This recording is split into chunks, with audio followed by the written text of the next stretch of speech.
Welcome to toy-polloi. Hello and welcome to another video from toy-polloi. Now today we're going to take a look at the vintage Action Force Muton released by Palitoy in 1983. Now the Muton is not the most hard to find figure. In fact, it's probably one of the easiest figures to find in the Palitoy Action Force range. It's one that you just come across over and over again, and it's great if you want to army build. And it's also a figure I do actually quite like just for its sort of weirdness. The figure itself is based on the deep sea diver figure from the same line. They've just cast it in red plastic and added some sort of black paint to it, and also added a few little pegs to his head. If we look at this one that doesn't have the attachments on, you can see there's some green pegs attached to it, and that's so that you can add all of the accessories and sort of weapon bits. There is a radar dish, there is a targeting scanner, and there's a little laser gun here. These all detach pretty easily. You can just pull them off, and they've got holes in the side of them that slip onto the pegs. Now, as I say, this figure isn't the most hard figure to find in the world. Finding them loose, I find them all the time. As you can see here, I've been randomly picking them up for a couple of years now. I don't think I've paid more than £1 or £2 for the loose ones here, and even this complete one here with all the weapons and accessories I only paid £3 for, so you do find them pretty easily. But the best thing about them is getting a carded version. Now the Action Force cards are a little bit uninspiring. If you just look at the front of this card here, it doesn't really have a lot going on. It says Action Force. It's also got the Action Man logo because these are the shrunk down versions of Action Man produced when the main Action Man line was sort of struggling. They thought the smaller figures would sell better. And it says the name of the figure, which is Muton. And here you can see the Red Shadows logo, which is a key part of this enemy Red Shadows line. But the great thing about the card, even though it is a bit dull, is what's on the back of it. Now, much like the Star Wars cards, we have a little picture here with quite a few of the figures that you could get, and their names numbered down the side. So you can see here in the top we have all of the Red Shadows with Baron Ironblood in the middle, and you can see which figures you are missing, and then there's some SAS and other bits all around. But the bit I really like is actually the description for Muton, because it just describes him as such a weird and evil figure. So it says codename Muton, primary military speciality destruction, secondary military speciality extermination.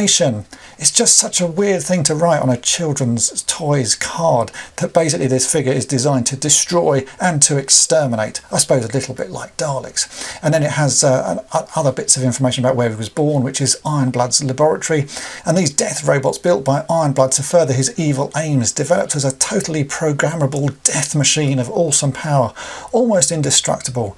Action Force scientists are trying to discover its weaknesses. Muton is fearsome part of Ironblood's forces, can operate anywhere on land, sea, air or space. It just described him as such a sort of evil, vicious robot things. But then you look at him and you realise it's just a diver that's been repainted in red with some green spikes sticking out of his head. So I love the description. It just doesn't really sum up what the figure is. Now again, this carded version of Muton is one of the easier ones to find. I see this at pretty much every toy fair I go to, and I paid £9 for this one because this is an unpunched card. The bubble is a little bit cracked and dented, but that doesn't really matter. But I have seen them as cheap as £5, and I actually wish that I'd picked up that one, but I just wanted to get one recently to sort of add to my collection, so £9 is still a bargain. If you compare that to the price of things like vintage carded Star Wars figures of the same era, you'd struggle to find a Star Wars figure for £9. And it's not the most amazing card, as I've said, but I do quite like the sort of simplicity of it. It does sort of hark back to the 80s. Nice sort of bold colouring and bold stripes. It does remind me of a lot of what was going on sort of graphic design wise back then.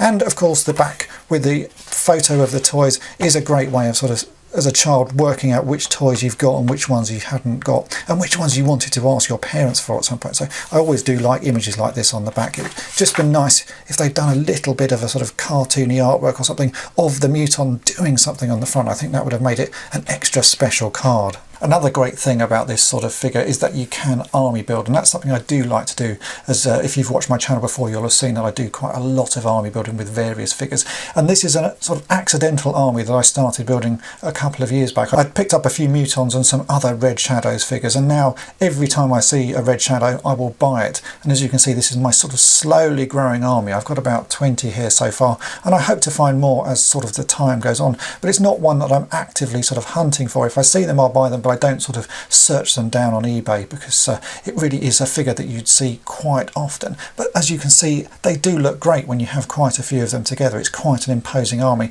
I love the simplicity of the colour palette they chose with this, just red and black with a few little highlights in green for the sort of the armour bits, and also the Kraken in the back there with his bright green arms and legs, and his head just looks amazing. So the simplicity of the colour palette really makes this a great figure to sort of army build. So I hope my review of this fairly ordinary figure has inspired you to go and grab a few, because it really is quite nice. It's simple, it's clunky, it's not the most amazing looking figure, but there's something about it that really does have a charm, and the fact that they look so great lined up makes it well worth picking them up, and they're pretty cheap and easy to find. So just go and grab them and start grabbing a few of them. And if you want to spend a little bit more money, but really not a great deal of money, then get a carded version, because the cards, although simple, do look very nice. So I hope this video has been of interest to you, and thanks for watching.